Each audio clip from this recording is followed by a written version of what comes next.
And principalities cannot control this man because he surrounds himself with Christians. You see, why would our God give us a president who swears? Why would he give us a president who's had affairs with women? And I don't think he came to be president by mistake or by happenstance. I think somehow God put him in this position. God, in some reason, put him there for a purpose. I don't know what that is. And they're ready to put an end to this crap, as the president said. And I think it's time for us to form a resistance and do that. There is a war in the world against God. God.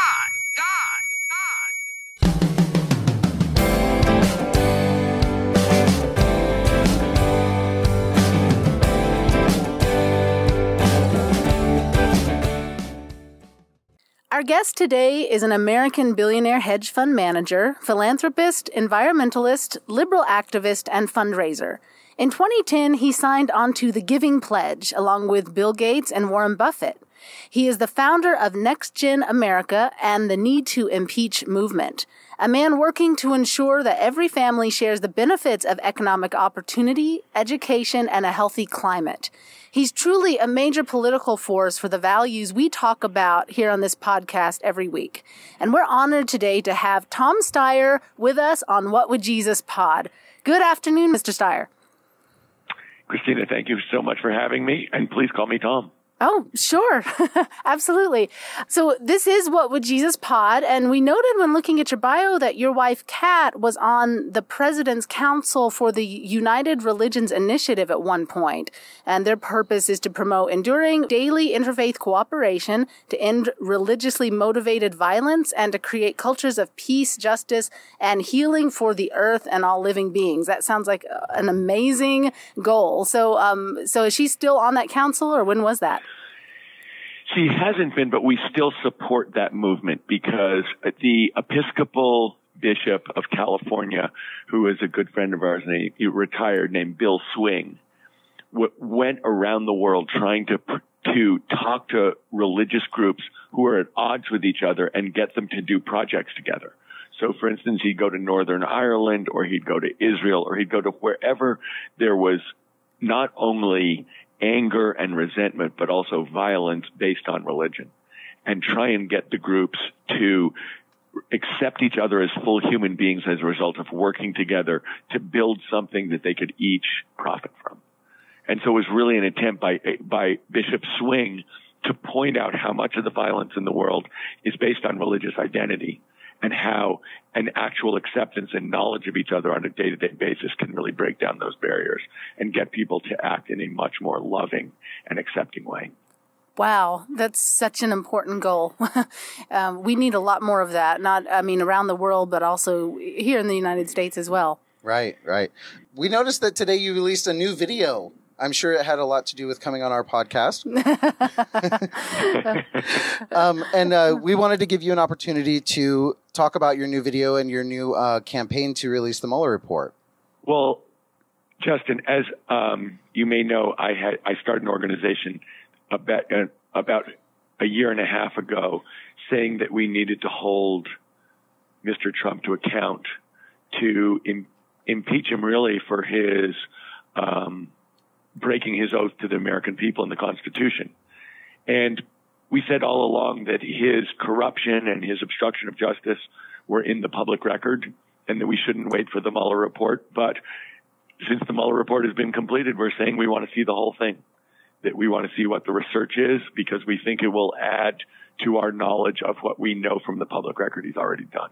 And so what we're really seeing in Washington, D.C., is an attempt to keep the information across the board from the American people.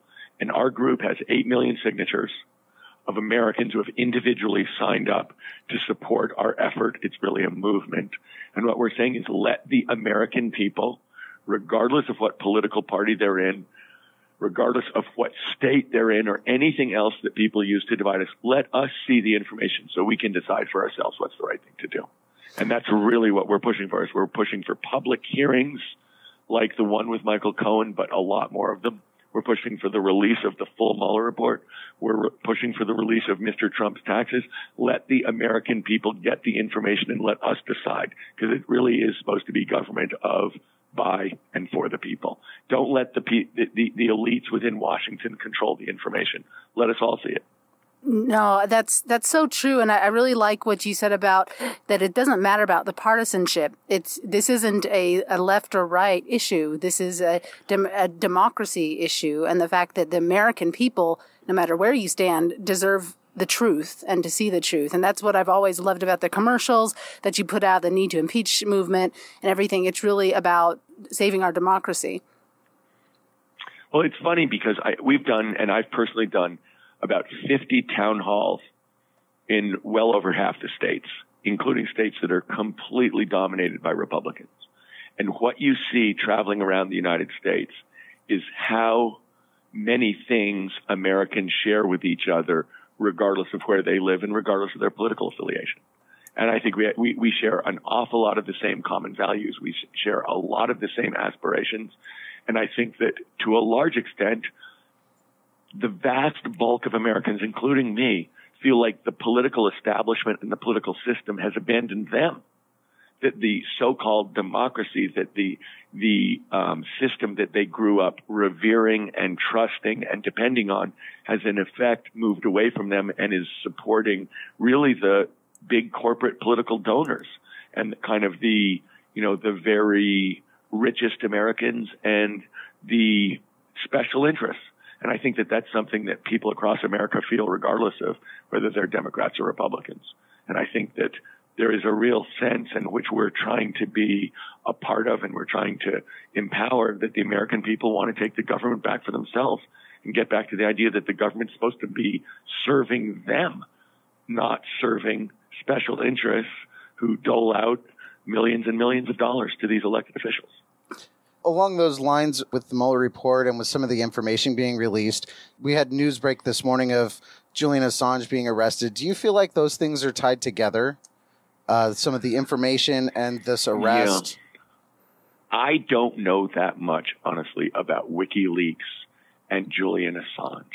I think one of the things that's been true is that there's been a big controversy about what's going on there and exactly who he was getting his information from, whether he was tied in with the Russians, whether he was indirectly tied in with the Trump campaign. And I don't think we know. I think that there has been a dramatic cover-up of information from Americans across the board. Which really goes back to the beginning point of let the people have the information. Absolutely. Listen, it drives me absolutely crazy. We paid for the Mueller report. That's our report. And there are people who don't think we're smart enough or don't think we're responsible enough or don't trust the American people enough to let us see it. Let us see all this stuff. I thought that Michael Cohen's testimony was absolutely riveting, and I think everybody in America agreed. Honestly, I thought that the Brett Kavanaugh hearing, people saw it entirely differently.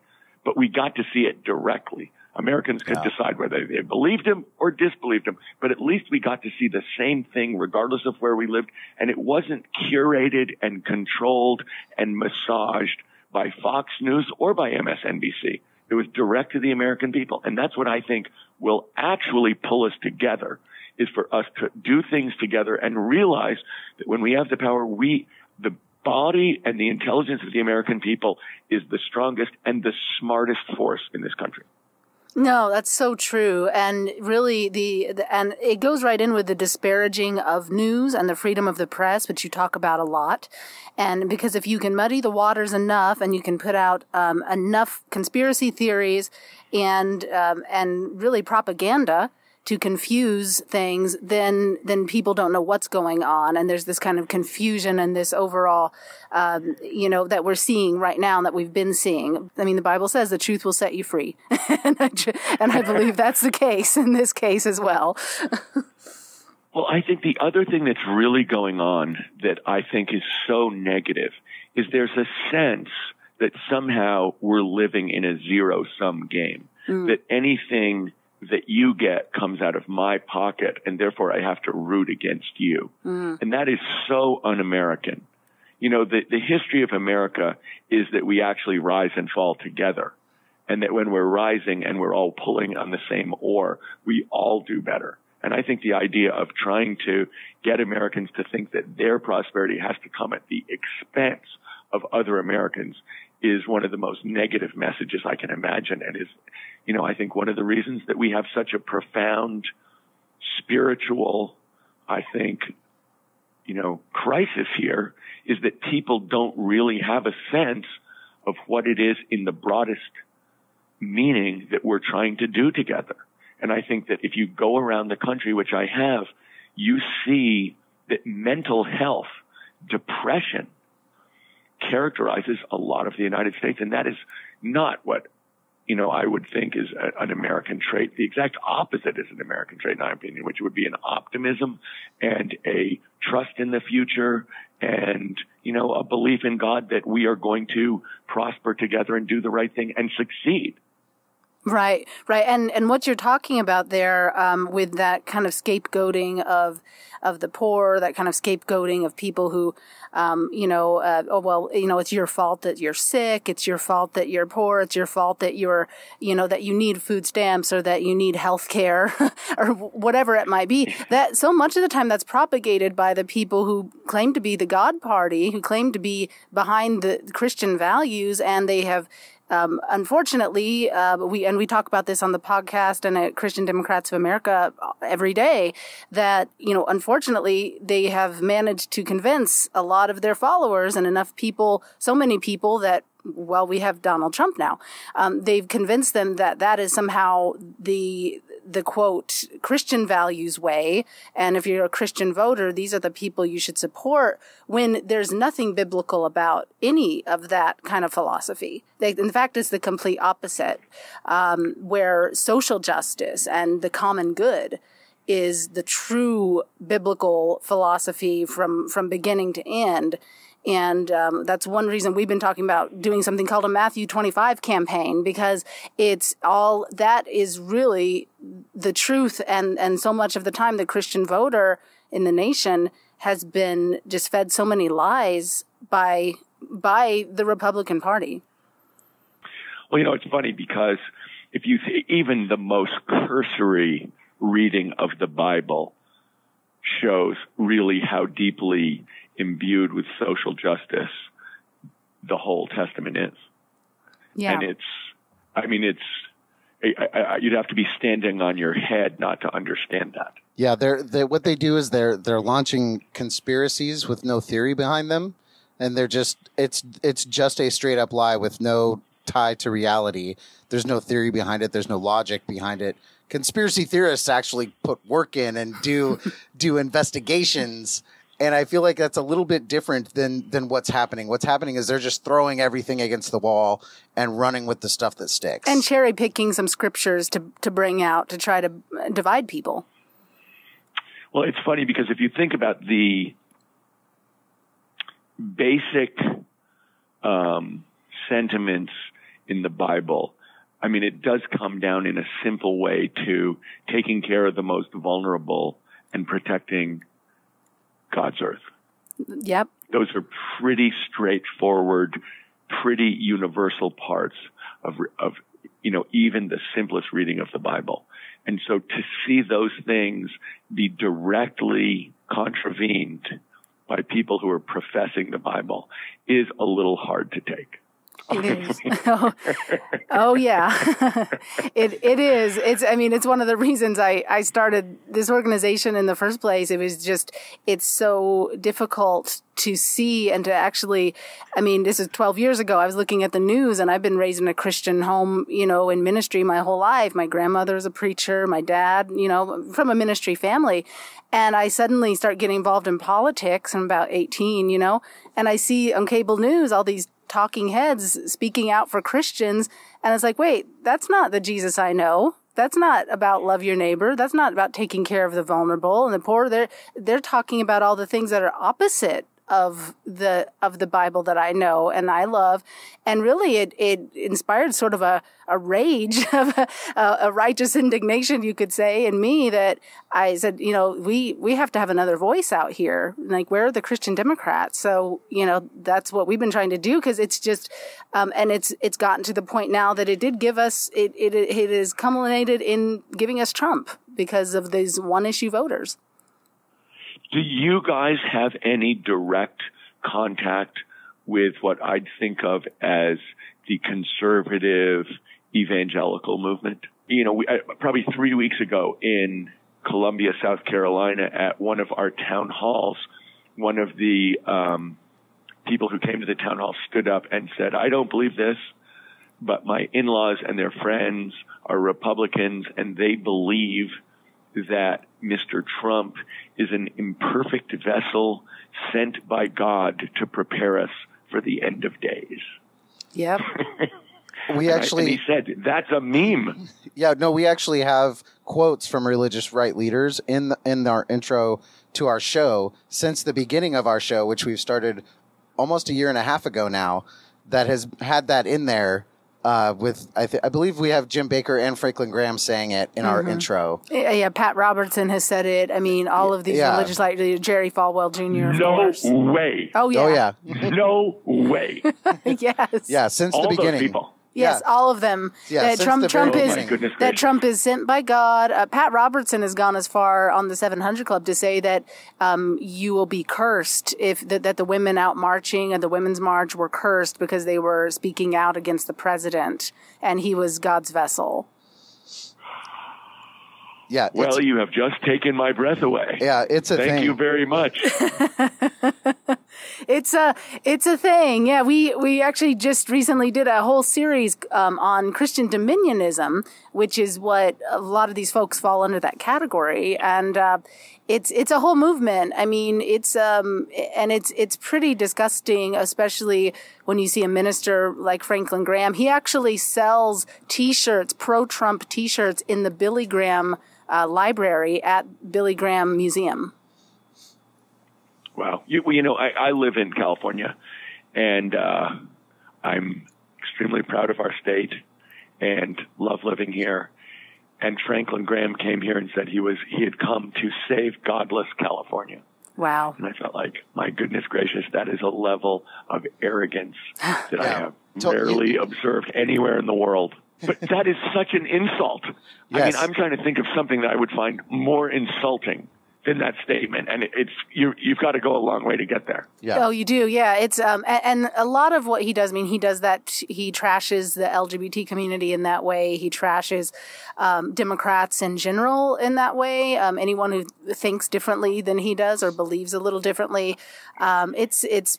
I mean, and then peddling that somehow as a Christian, as being a Christian leader. It's and there's just nothing like it at all.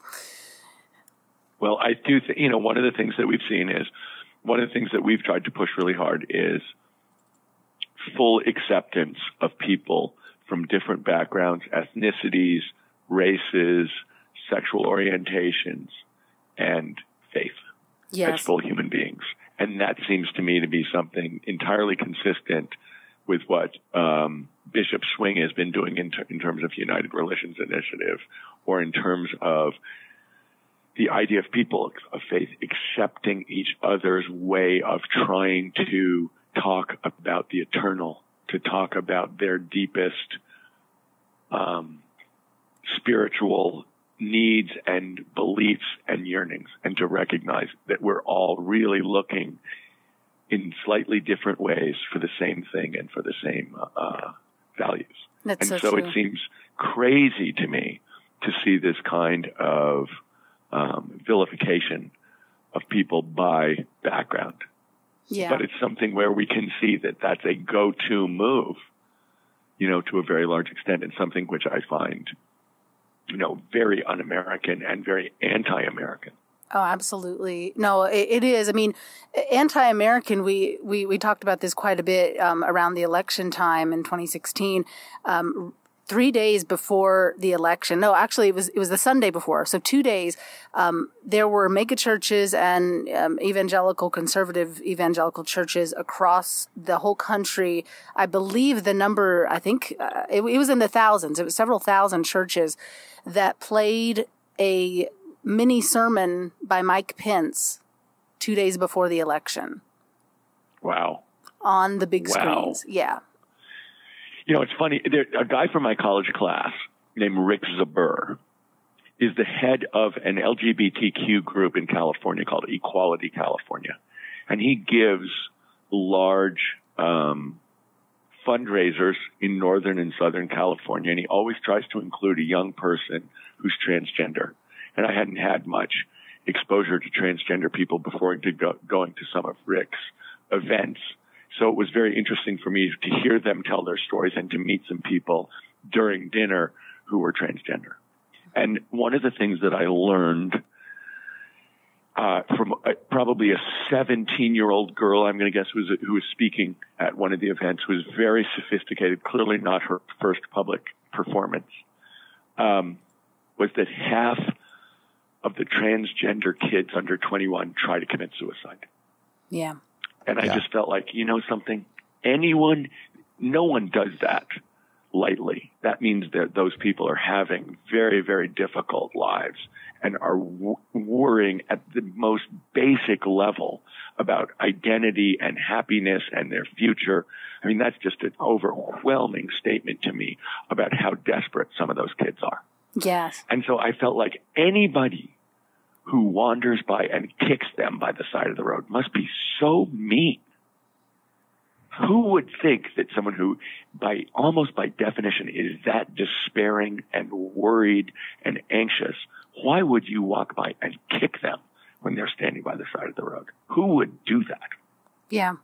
Yeah, that's so true. I mean, certainly not someone with the love of God in their heart. No. Certainly not. Because Jesus was acceptance and love. And, I can't imagine some of the young folks, especially the trans community. I mean, what they've gone through since Trump and Pence have been in office with just the targeted attacks. And then they have the backing of the religious right for those attacks. And it's become part of campaigning of how badly can you hate. And think if you were doing that just for a political purpose, so you didn't even necessarily deeply believe it, but you thought it would help your career. How mean is that? Yeah, it takes a level of cruelty that is hard to imagine. It really does. It really is. Yeah, I mean, it's I can only identify. I mean, partly with those folks and what they've gone through. As I came out as a bisexual Christian leader about 6 months ago, and even in that, and I'm an adult. It's been very difficult. It's been very hard, and the vilification I've seen, which I expected a lot of, especially in the position I'm in. I expected it, but some of it is a little bit over the top of what I expected, and I just can't. I can't imagine at that age and being as strong as so many of those kids. As I've seen some of those speeches you're talking about too, and we've been trying to raise those voices here on the podcast of LGBT Christians and give a platform to that because it's so important. Really important. I mean, I think it's really important to publicly kind of push back against that kind of prejudice so that the people who are being vilified know that, in fact, people have their back. I mean, one of the things that I did, I went to a series of, after the Muslim ban, I went to the airport and then I went and talked to a bunch of Muslim groups and community groups, mostly in California. And I asked one of them, do you care that people went to the airport? Like, was that seem like a silly thing to you, or did that seem like an important thing to you? And they said, no, we really wanted to see that other Americans accepted us fully, that it was important to us that people who had no relationship to Islam viewed us as full citizens and full people and had our back. That's actually really important. And I thought, okay, I'm going to take that as straight up witness that doing that actually matters to the people who are under attack. Yeah, absolutely. And just seeing the support. I think it means a lot just knowing that there's people that do care, and that this message of hate and vitriol that's going out, it's just poison in our country. And it's been poison since he announced in 2015.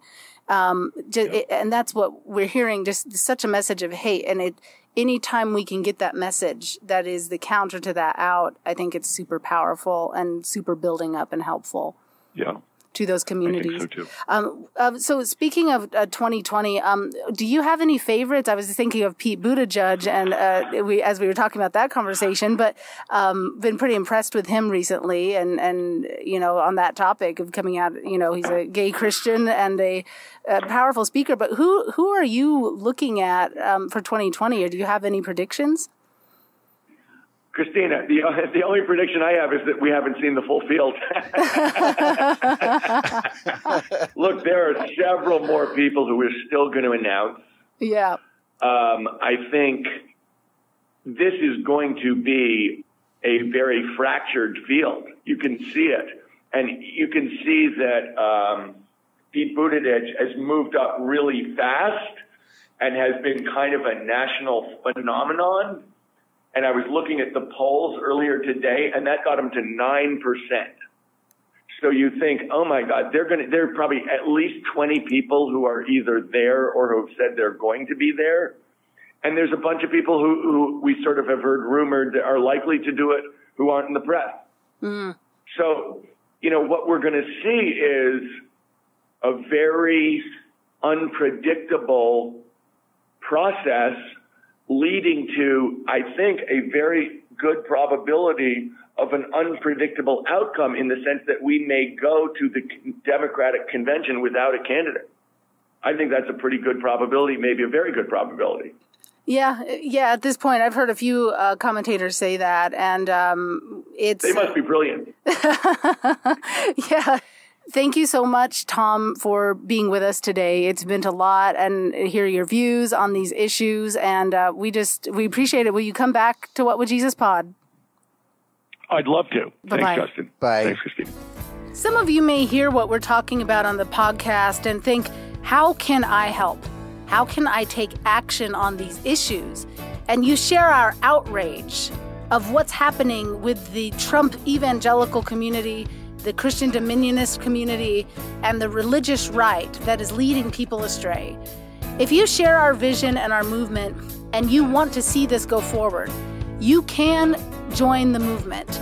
And there's a number of ways to do that. You can go to christiandems.org/movement, where you can become a member of Christian Democrats of America or give a one-time donation.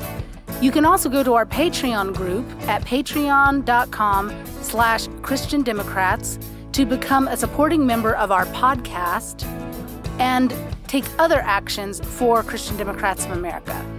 Another thing you can do is support us on social media by sharing and RTing our stories, our podcast, telling your friends that you listen to the podcast, and ask them to listen and to spread word. All of these things help give you a new voice, which is what we're trying to do. We thank you so much for being part of our movement, because we couldn't do this without you. This is your movement too. So on to the news. Family separation, children in cages, and tear gas. But Kirstjen Nielsen just wasn't tough enough. Greg Sargent, opinion writer for the Washington Post, said, "The circumstances around Nielsen's ouster should make it impossible for anyone to feign naivete about the depths of Trump's depravity and inhumanity any longer." So, the fact is, Trump wants someone pathological who will break the law and for the DHS position, and putting children in cages, taking them from their parents, was as far as Kirstjen Nielsen was willing to go. I guess that's not pathological enough. He wants someone without any conscience or regard for democracy and the law, who's willing to break the law. And I guess she just wasn't bad. Honestly, I feel like that was her line. Her line was, a federal judge told me I can't do that anymore. Yeah. Had she had the leeway to keep going, she may have. Well, that's true. We don't know, because the fact is, and as much as she's tried to backpedal from this, like she she absolutely defended the child separation policy over and over in front of committees, in front of the press. They're not cages. And over and over. Yeah, they're enclosures with fencing on every side. I mean, we've played that clip and talked about it here. Yeah. Well, I mean, the truth is, why would you need cages inside of a building anyways? It's already got walls. Right. So what's next? I mean, are we going to have to build a cage around our wall too?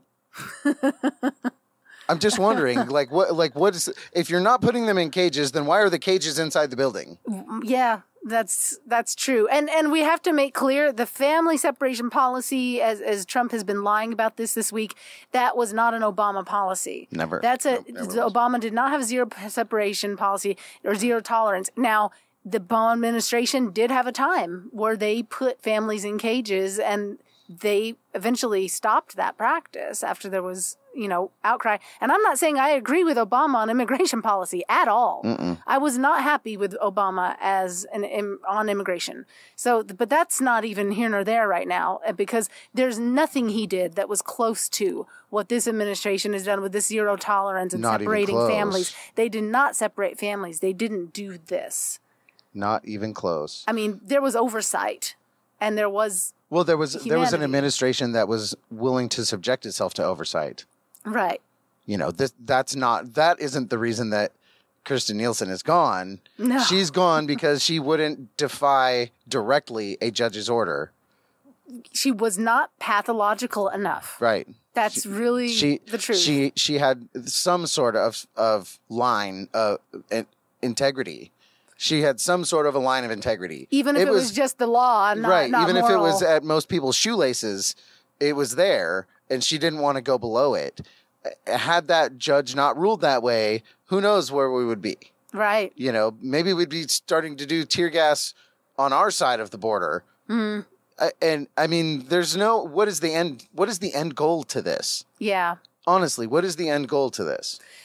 Well, do we really want to know? I mean, I'm hoping we never find out, especially with Stephen Miller in charge. It's chilling because we know who Stephen Miller is. We know what he is.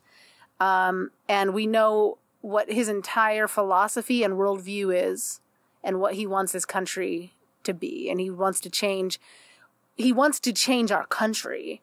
And he wants to change the idea, what we see of, and most moral people see, of the diversity and the fabric and the backbone of our country as an immigrant nation. He wants to change that. Stephen Miller he's a white supremacist. This has been, we know this. All you have to do is go back and look at what he believes and his worldview. It's what he is. My great-grandfather would have whooped his ass. I'll cut that out, but my great-grandpa would have. My great-grandpa would have absolutely made a spectacle of someone like Stephen Miller. My great-grandfather was a decorated World War II veteran. And when he passed, not that long ago, 3 or 4 years ago, it was a full 21-gun salute, the full military honors. It was a really intense experience. Wow. There's not a lot of people. I don't have a lot of family members that were military. My family doesn't have a strong military history. But the one that we did have served his country before the Air Force. He was in the Navy in World War II, got out when the war was over, went back to the Air Force when they set that up as a separate branch, and served 25 years, and then got out of the military and went to serve 25 more years in the post office. My great-grandfather was a federal employee the entire time. He fought for people. He fought against people that would have locked Stephen Miller up and put him in concentration camps. Right.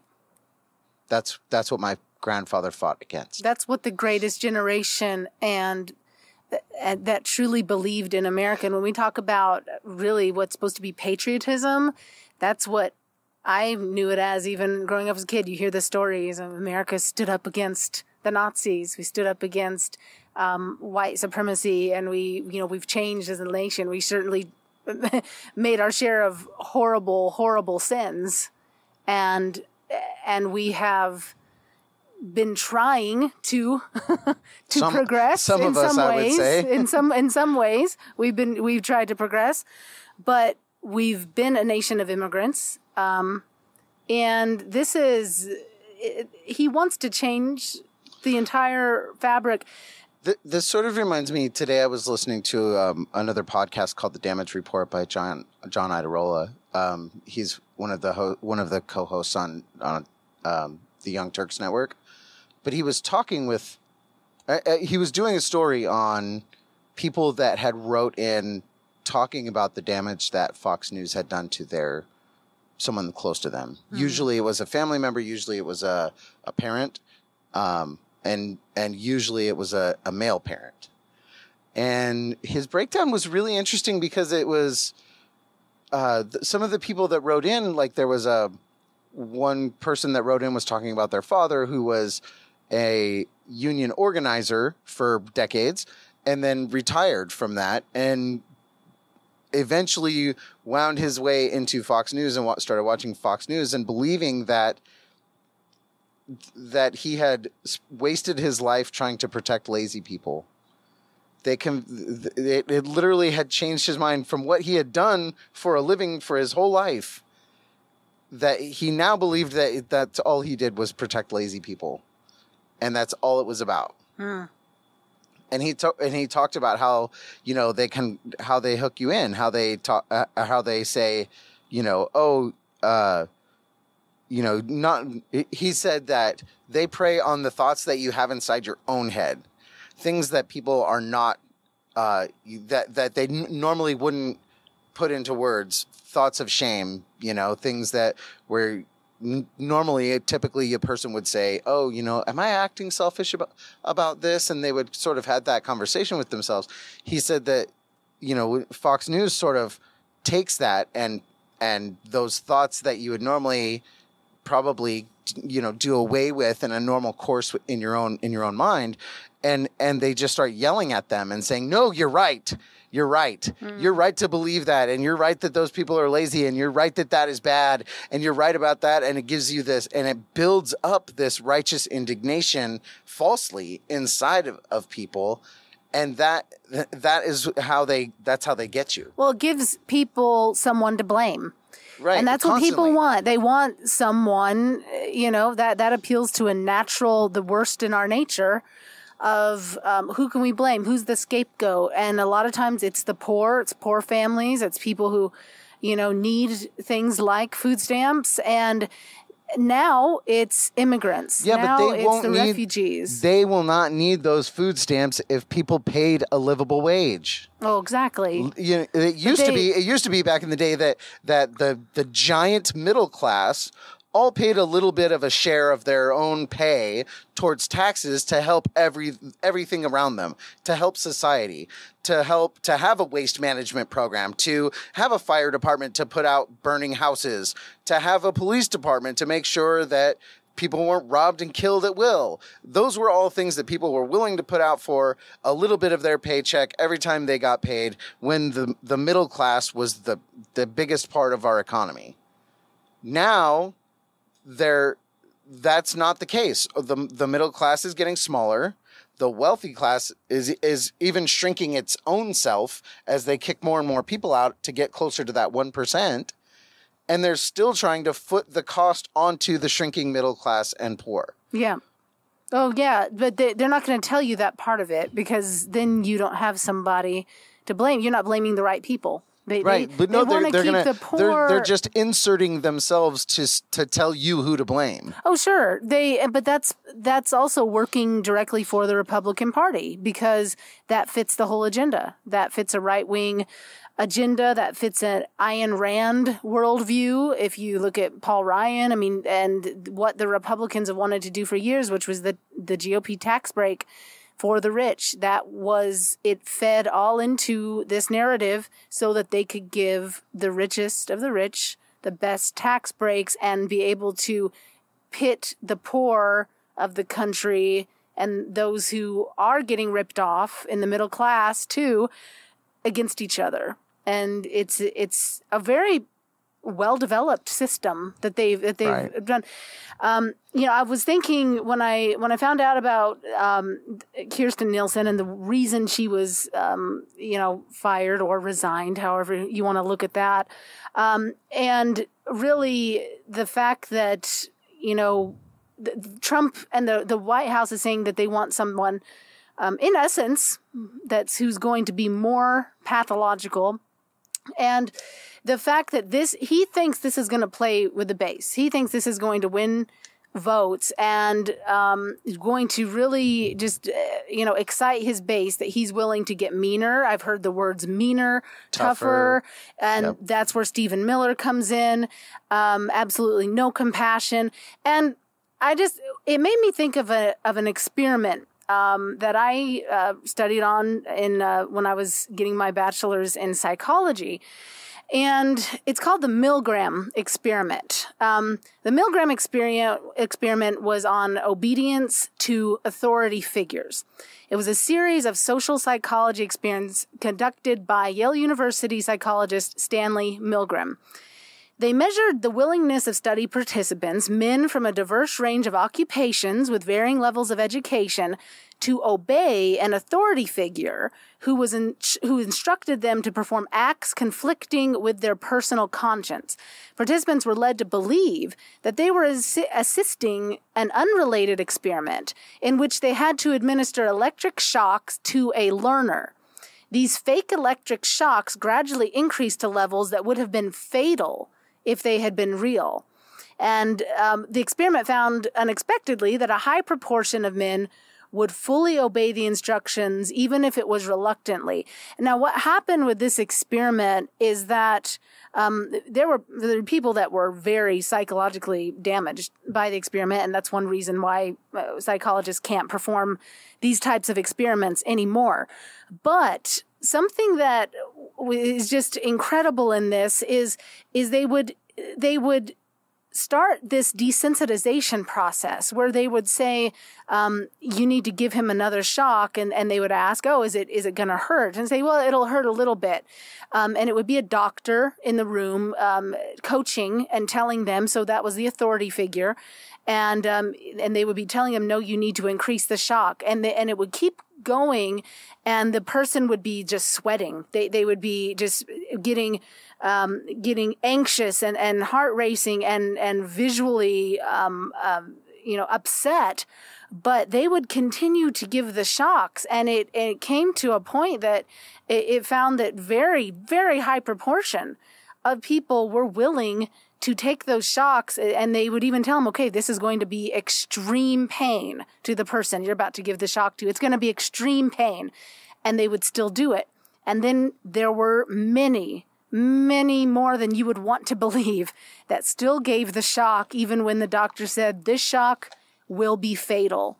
And they were still willing to go that far. And it's a lesson on desensitization. On final thoughts today at the end of the podcast, I'm going to talk a little bit more about that and how that relates to our present situation. But I thought that it related to just this story because Kirstjen Nielsen wasn't tough enough. So what is, and how much will people stand for and watch? I'm shocked that Trump keeps coming back to this issue. It's one that cost him the election in 2018. It's a lot of people think healthcare was that.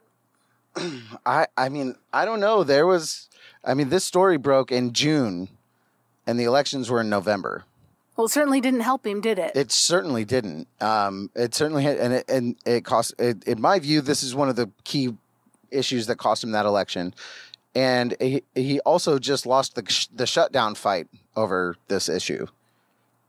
Well, I would hope that Americans are not going to stand by for more electric shocks and just continue to say, yeah, refugees, let's go up another level with that shock. Yeah, let's go up another level. I really hope and pray we are not to that level, and I hope you're right, and that it's a deterrent, except for maybe a very extreme base that are the Stephen Millers of the country.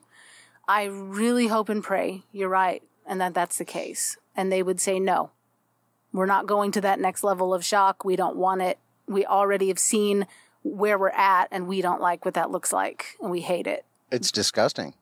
I really hope that that's disgusting. most of America, and I guess we'll find out as things progress. Yeah. If he takes this, where his poll numbers go. So the new party of healthcare, which is the GOP, we all know that, right? The GOP. They've got this huge track record when it comes to healthcare. They are the party of healthcare. Well, they're at work, Justin, to make healthcare great again for you and your family. No, really, You know just how? for the insurance companies and big pharma. Well, you know how they're going to make healthcare great again? How can it possibly be better than what we already have? Well, the House Oversight Committee is attempting to study how drug companies set prescription drug prices to help bring them down because people are going bankrupt over insulin. I feel like that's a great idea but don't the Democrats control that committee? They do, and they're attempting to do that study. But Republicans have warned the prescription drug industry that it may be better for them not to cooperate with the House Democrats in doing this study. Because, we got to look out for Big Pharma. What could possibly go wrong? For which lobbyist and for which campaign donation? That's the question to ask. I think it might even be. I actually heard a great breakdown on this too. Okay, so let's say so the letter that we're talking about, if for the listeners that haven't followed the story, right? Jim Jordan and Mark Meadows wrote a letter to their donors that are thinly disguised here as Big Pharma, and they wrote this letter and they said, if you come to this hearing and you cooperate, Elijah Cummings is going to leak your information and your stock prices will plummet. That's what they said. That's not a verbatim quote, but that's the gist of the letter. They do talk about stock prices going down. They do talk about not cooperating. And basically, all right. So here's the real argument, right? Let's give them it, right? Let's say that if Big Pharma does come in and do this, that Elijah Cummings is going to leak it to the press and stock prices fall for Big Pharma. Let's say that happens. Let's say if in their perfect world, that's what happens. Then what just happened is Jim Jordan and Mark Meadows just put the price of your stocks above the healthcare of the American people. Of course they did. That's if they're totally 100% right. Right? Like it is so thinly veiled and it is so greedy. It is disgusting to think of in those terms, right? Like you literally just said, oh, great donor, oh, golden calf, Big Pharma. It's exactly what they are. Yeah. Oh, golden calf, Big Pharma. Let me have that teat of money that flows cash my way. That's what they're doing. At the expense of, cancer patients, people on insulin, people with who have children with disabilities. I mean, the list goes on and on and on. Over their own constituents. Over your own constituents. Hundreds of thousands of people. Think of that. Every representative in the House of Representatives represents hundreds of thousands of people. I'm sure that some of them rely on medical drugs that are bought from these companies. I'm sure of it. I'm sure they do. He is literally writing a letter saying, your money is more important to me than the lives of those people. Yep. That's exactly what just happened. Of course. Of course that's what they're doing. That's why this whole thing, when Trump said the GOP is going to be the party of healthcare, is such a joke. I mean, it's not a funny joke, but it's a joke. I mean, it's kind of funny because Mitch McConnell came back out and was like, yeah, don't go ahead and print that. I just had to talk with him and we straightened it out. That was funny. Like, that's the funny part. It's like, oh, yeah, he said we were going to become that. We're totally not. I went in there. We talked about it. We're not doing that. He doesn't even try to feign. He didn't even try to fake it at all. I mean, at all. I went in there and told the president that the Senate is not going to hear anything about health care. Kentucky, and that's something I want to ask Kentucky, our Kentucky listeners, how does this man keep getting elected when he has no interest in anyone? My family came from Kentucky. I'm not from Kentucky, but my family, my grandmother started her ministry there. She was from the backwoods of Kentucky, lived way out in the land between the lakes, it's called. It's basically like Loretta Lynn, coal miner's daughter. She lived way out in Kentucky. That's where my roots come from, okay? So I know the people there. I have family there still, and I've been there many times, and he has no interest in the lives of the people who are barely making it, who are a lot of times country folk, people who they go to church, they have family, they have their friends, they care for one another, they live in small communities, they're there to, why in the world are you continuing to give Mitch McConnell the ability to just stranglehold you and destroy your friends and your family's lives and stand as an obstruction to everything that could help you and the people you love? Because that's exactly what he's doing, and he has done, and he's going to keep doing. So I don't understand. Listeners from Kentucky, help us understand, and maybe we can help you by, I don't know, Christian Democrats of America. We'll hold a rally in Kentucky, all right? We'll do whatever we can. How can we help? Start a community group. Help us start a community group there. Start talking to people in Kentucky, in Mitch McConnell's district. We'll help you do it. We'll give you talking points. We'll talk to you. If someone will raise up in Mitch McConnell's district, email us, tweet us. There's ways to get a hold of us. You can email me directly at christina@christiandems.org. ChristianDemocratsofAmerica.org. Actually, I have ChristianDems.org too. I have both. Mine is not that. You can email me at Christina@ChristianDems.org or Justin at ChristianDemocratsofAmerica.org. All right? So it's a lot of letters, but it's worth it. I promise. It's worth it. Tweet us if that's easier. All right? But contact us. Go through the form if you'd rather do that. ChristianDems.org. There's a contact form. Contact us there. We need someone to raise up and start telling the truth to the people of Kentucky about Mitch McConnell. Tell Kentucky that you're not going to administer that shock anymore. Amen. This was great. I do feel like it's like a voice in the wilderness, but I also feel like people are listening. People are listening, and people are listening in the places that you wouldn't necessarily think that they are. Oh my gosh, I'm so thankful for the work that you're doing, the message that you're putting out there into the universe. All the best to you. Hey guys, this is John Pavlovitz, and you know the power of community. And for people who are seeking to follow Jesus in a way that isn't hateful, isn't exclusionary, community matters to us. And so I want to encourage you to take part in what CDA is doing and ChristianDems.org, to really plug in there and let yourself be encouraged and challenged, and find people that you can go about doing the work of following Jesus in this world with. The Trump administration wants to get meaner, tougher, and more cruel when it comes to immigration. As the Milgram experiment shows us, people have the ability to be desensitized to do things they would normally never do when told by an authority. Desensitization works slowly. Having done numerous studies on Hitler and the rise of Nazism, it's been easy to recognize the slow erosion of morality, values, and the evolution of fanatical belief and paranoia. Hitler did not come in the beginning with his entire plan of genocide.